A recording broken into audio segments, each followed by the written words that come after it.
जय माता दी। आज की इस वीडियो में हम आपको सुनाएंगे अहोई अष्टमी की पूरी व्रत कथा। अहोई अष्टमी का व्रत कार्तिक माह के कृष्ण पक्ष की अष्टमी के दिन किया जाता है। अहोई अष्टमी का व्रत महिलाओं द्वारा अपनी संतानों की लंबी आयु, सुरक्षा और उज्जवल भविष्य के लिए रखा जाता है। इसे कई स्थानों पर अहोई आठे के नाम से भी जाना जाता है, जिसका पारण रात के समय में तारे को अर्घ देकर किया जाता है। करवा चौथ की ही तरह अहोई अष्टमी का व्रत भी निर्जला रखने का विधान है। आपसे प्रार्थना है कि एक कटोरी में गेहूं के दाने या फिर हल्दी चावल लेकर ही इस कहानी को सुने। ये कथा अंत तक अवश्य सुने, क्योंकि अधूरी कथा सुनने से पाप लगता है। और कथा शुरू होने से पहले हमारे चैनल को सब्सक्राइब करके एक बार कमेंट्स में दिल से जय श्री कृष्णा, जय माता दी अवश्य लिख दें। माता रानी अहोई अष्टमी की कथा को अहोई अष्टमी व्रत के दिन सुन रही सभी माताओं बहनों की संतानों को सुख समृद्धि, लंबी आयु प्रदान करें, उनकी सभी मनोकामनाएं पूरी हो। तो आइए शुरू करते हैं अहोई अष्टमी की व्रत कथा। तो प्रेम से बोलिए श्री गणेशाय नमः। अहोई अष्टमी को माँ पार्वती का रूप माना जाता है। अहोई माता साक्षात माँ पार्वती का ही स्वरूप है। इन्हें संतानों की रक्षा और उनकी लंबी उम्र प्रदान करने वाली माता रानी के रूप में पूजा जाता है।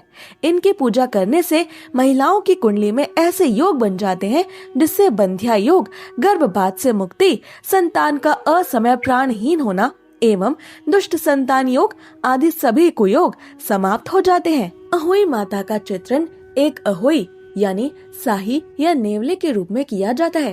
प्राचीन काल में एक साहूकार था जिसके 7 बेटे और 7 बहुएं थी। दिवाली से पहले कार्तिक मास की अष्टमी तिथि को 7 बहुएं अपनी इकलौती ननद के साथ जंगल में जाकर खदान में मिट्टी खोद रही थी। वहाँ एक स्याहू की मांद थी। मिट्टी खोदते समय ननद की हाथ के वार से स्याहू का एक बालक प्राणहीन हो गया। इससे स्याहू माता बहुत नाराज हो गई और बोली, मैं तेरी कोख बांधूंगी। तब ननद अपनी 7 भाभियों से बोली, तुम में से कोई अपनी कोख बंधवा लो। सभी भाभियों ने अपनी कोख बंधवाने से इनकार कर दिया, परंतु छोटी भाभी सोचने लगी कि अगर मैंने अपनी कोख नहीं बंधवाई तो सासू जी नाराज होंगी। ये सोचकर ननद के बदले में छोटी भाभी ने अपनी कोख बंधवा ली। अब इसके बाद उसको जो बच्चा होता वह 7 दिन के अंदर ही ईश्वर के पास चला जाता था। तब एक दिन उस छोटी भाभी ने एक पंडित को बुलाकर पूछा, मेरी सभी संतानें 7वें दिन क्यों प्राण त्याग देती हैं? तब पंडित जी ने कहा, तुम सुरही गाय की सेवा करो। सुरही गाय स्याहू माता की भाईली यानी बहन समान मित्र है। वह तेरी कोख खुलवा देगी, तब तेरा बच्चा अवश्य जिएगा। अब वह छोटी भाभी बहुत जल्दी ही सुबह उठकर चुपचाप सुरही गाय के नीचे साफ सफाई कर आती। एक दिन सुरही गाय ने सोचा कि ये रोज उठकर कौन मेरी सेवा कर रहा है, सो आज मैं उसे देखूंगी। तो गौ माता खूब सवेरे उठी। तब वो देखती है कि साहूकार के बेटे की सबसे छोटी बहू उसके नीचे साफ सफाई कर रही है। तब गौ माता छोटी बहू से कहती है, बोल तुझे क्या मांगना है? तो साहूकार की बहू बोली, स्याहू माता तुम्हारी एक भाईली यानी सखी है, उसने मेरी कोख बांध रखी है, सो आप मेरी कोख खुलवा दो। तब गौ माता ने कहा कि अच्छा ठीक है। अब तो गौ माता समुद्र पार करके साहूकार की बहू को अपनी भाईली के पास लेकर चल पड़ी। रास्ते में कड़ी धूप थी तो वह दोनों एक पेड़ के नीचे बैठ गई। थोड़ी देर में वहाँ एक सांप आया। उसी पेड़ पर गरुड़ पंखनी का एक बच्चा था। सांप उसको डसने लगा। तब साहूकार की बहू ने सांप का वध करके उसे ढाल के नीचे दबा दिया और बच्चे को बचा लिया। थोड़ी देर में गरुड़ पंखनी आई तो वहाँ रक्त देखकर साहूकार की बहू को चोंच मारने लगी। तब साहूकार की बहू बोली, मैंने तेरे बच्चे का अंत नहीं किया, बल्कि सांप तेरे बच्चे के करीब आया था। मैंने तो उससे तेरे बच्चे की रक्षा ही की है।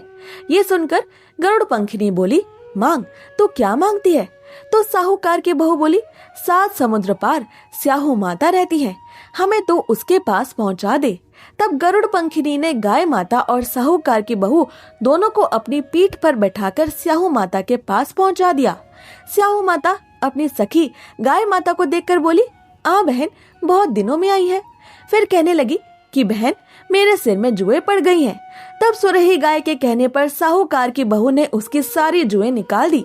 इस पर स्याहू माता प्रसन्न होकर बोली, तूने मेरे सिर की बहुत सेवा की है, इसलिए तेरे 7 बेटे और 7 बहू होंगी।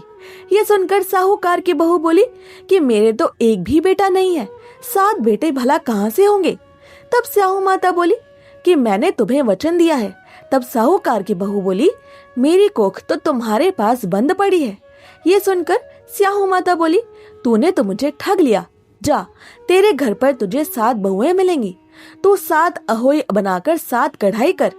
साहूकार की बहू लौटकर घर आई तो उसने देखा कि उसके 7 बेटे और 7 बहू वहां बैठे हैं।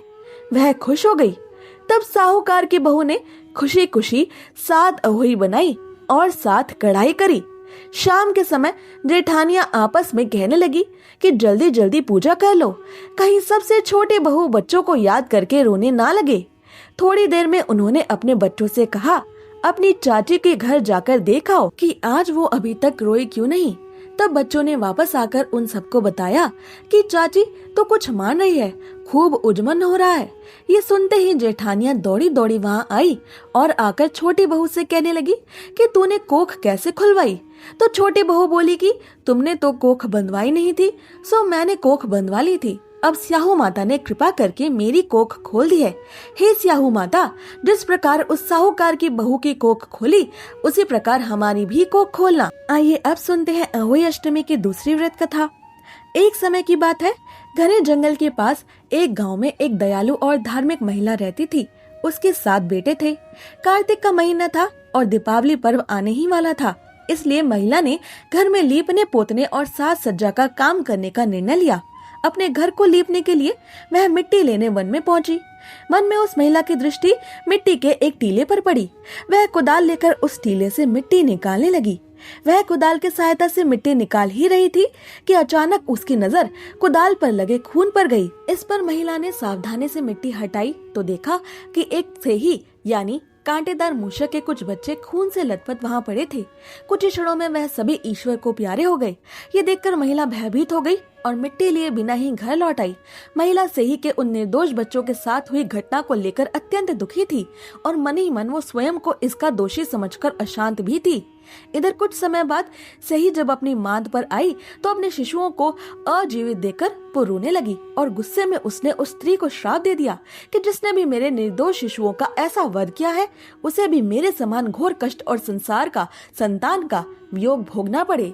सेही के श्राप के प्रभाव से इस घटना के 1 वर्ष के समय अवधि में उस स्त्री के सभी 7 बेटे कहीं चले गए और कभी वापस लौटकर घर नहीं आए। उन 7 बेटों के विषय में किसी भी प्रकार की कोई सूचना प्राप्त न होने पर अंततः ग्रामीणों ने महिला के उन सभी 7 पुत्रों को निर्जीव मान लिया था। ग्रामीणों का अनुमान था कि वन के हिंसक पशुओं ने उस स्त्री के सभी बेटों का अंत कर दिया होगा या किसी लुटेरों के समूह ने धन के लोभ में उन सब का वध कर डाला। इससे महिला बहुत दुखी थी। उसने मन ही मन यह विचार किया कि उसके द्वारा सेही के शावकों का वध किए जाने के कारण उसके जीवन पर इतना भयंकर घोर संकट आया है। एक समय ऐसा आया कि उन 7 पुत्रों की माता भी अपने पुत्रों के लौटने की प्रतीक्षा करते करते थक गई और आशा की कोई कारण ना दिखने के कारण उसने अपनी जीवन लीला समाप्त करने का भी विचार कर लिया। वह नदी की ओर जा ही रही थी कि मार्ग में उसकी भेंट गांव की ही एक वृद्ध महिला से हो गई। वृद्ध महिला ने इस प्रकार रोने का कारण पूछा तो महिला ने उसको अपनी पीड़ा बताई। उसने संपूर्ण घटना का विस्तार से वर्णन किया और भूलवश सेही के शावकों के वध के पाप के विषय में भी उस वृद्धा को महिला ने बताया। इस पर वृद्धा ने महिला को सुझाव दिया अपने पाप के प्रायश्चित के रूप में उसे दीवार पर सेही का चित्र बनाकर देवी अहोई भगवती की पूजा करनी चाहिए। वृद्धा ने कहा, पुत्री, यदि तो पूर्ण विधि विधान से देवी का व्रत पूजन करेगी, गाय की सेवा करेगी और स्वप्न में किसी का भी अहित नहीं सोचेगी, तो देवी माँ की कृपा से तेरी संतान तुझे अवश्य ही मिल जाएगी। देवी अहोई देवी पार्वती का ही अवतार स्वरूप है। देवी अहोई समस्त जीवित प्राणियों के संतानों की रक्षक है। इसलिए वृद्धा ने उस महिला को देवी अहोई के निमित्त व्रत रखने और पूजन करने का सुझाव दिया। महिला ने अष्टमी के दिन देवी अहोई की पूजा करने का निर्णय किया। जब अष्टमी का दिन आया तो महिला ने सेही के मुख का चित्र बनाया। व्रत का पालन करते हुए अहोई माता की पूजा अर्चना की। महिला ने अपने द्वारा किए गए पाप के लिए शुद्ध हृदय से पश्चाताप भी किया। देवी अहोई उस स्त्री की भक्ति और निर्मलता से प्रसन्न होकर उनके समक्ष प्रकट हुई और महिला को पुत्रों की दीर्घायु का वरदान दिया। शीघ्र ही महिला के सभी 7 पुत्र सकुशल सकुशल जीवित घर लौट आए। उस दिन से प्रतिवर्ष कार्तिक मास के कृष्ण पक्ष की अष्टमी तिथि के दिन देवी अहोई भगवती की पूजा करने का प्रचलन हो गया। इस दिन माताएं अपने संतानों की प्रसन्नता के लिए प्रार्थना और उपवास करती हैं और अहोई माता का आशीष ग्रहण करती हैं। हे अहोई माता, जिस प्रकार आपने उस महिला के 7 पुत्रों को दीर्घायु का वरदान दिया, ऐसे ही हमारे संतानों की भी वरदान देकर रक्षा करना। तो प्रेम से बोलिए जय अहोई माता। आइए अब सुनते हैं अहोई अष्टमी पर गणेश जी और बूढ़ी माई की कथा, जिसे सुने बिना अहोई अष्टमी की व्रत कथा पूरी नहीं मानी जाती। एक दिन गणेश जी महाराज चुटकी में चावल और चम्मच में दूध लेकर घूम रहे थे कि कोई मेरी खीर बना दो। सबने थोड़ा सा सामान देखकर गणेश जी को मना कर दिया तो एक बुढ़िया बोली, ला बेटा, मैं तेरी खीर बना दूं। वह एक कटोरी ले आई तो गणेश जी बोले कि बूढ़ी माई, कटोरी तो क्यों लाई है? अब बुढ़िया माई टोप लेकर आई तो वह दूध से भर गया। गणेश जी बोले, मैं बाहर जाकर आता हूँ, तब तक तू खीर बनाकर रखना। खीर बनकर तैयार हो गई। अब बुढ़िया माई की बहू के मुंह में पानी आ गया। वह दरवाजे के पीछे बैठकर खीर खाने लगी तो खीर का एक छींटा जमीन पर गिर गया, जिससे गणेश जी का भोग लग गया। थोड़ी देर के बाद बुढ़िया गणेश जी को बुलाने गई तो गणेश जी बोले, बूढ़ी माई, मेरा तो भोग लग चुका है। जब तेरी बहू ने दरवाजे के पीछे बैठकर खीर खाई तो एक छींटा जमीन पर पड़ गया, सो मेरा तो भोग ही लग गया।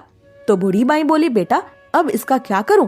गणेश जी बोले, सारी खीर अच्छे से खा पीकर सबको बांट देना और बचे तो थाली में डालकर छींगे पर रख देना।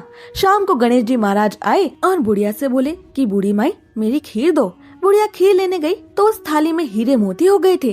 गणेश जी महाराज ने जैसे धन दौलत बुढ़िया को दी, हे गणपति महाराज, अब वैसे ही धन दौलत और कृपा सबको प्रदान करना। अगर आपको ये व्रत कथा पसंद आई तो ऐसी ही जरूरी जानकारियों और व्रत कथाओं को सुनने के लिए हमारे चैनल को सब्सक्राइब कर लें।